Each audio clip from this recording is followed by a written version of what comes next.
All right, looking at problem number 6, here we see that the long side is given to us as 2 square root of 3.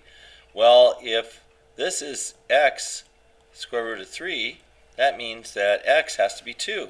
So if the short side's 2, that means the hypotenuse is going to be twice that amount, so that will be 4. So that's the 3 sides of number 6. Number 7, here you're given that the hypotenuse is 5. So half of that is going to be 2.5. And that means that your long side is going to be 2.5 times square root of 3. 2.5 times the square root of 3. Here you're given that the short side is 5.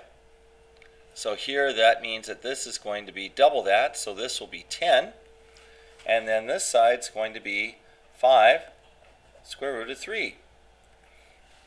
Here the long side is 5. So remember 5, so the long side is x square root of 3, so we're going to go x square root of 3 equals 5. Divide both sides by the square root of 3. So now we have x is equal to 5 over the square root of 3. Changing this so that the square root is not in the denominator, we're going to multiply through by the square root of 3 over the square root of 3, which is a form of 1. So now we're left with x equals 5 square root of 3 over the square root of 9. And of course the square root of 9 is 3. So our final answer is 5 square root of 3 over 3. So that's what the short side is. So this is 5 square root of 3. So this answer right here,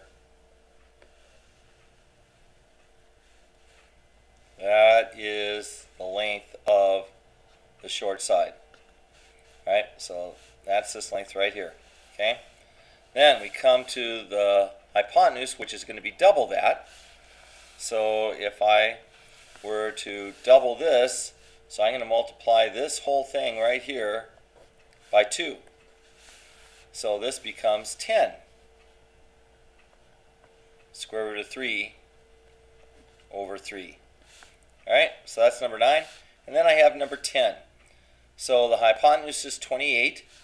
So that means the short leg is going to be half of that. Short leg is half of that. So that's going to be 14. And then the long side is going to be the short leg times the square root of 3. So this would be simply 14 times the square root of 3. Done for that.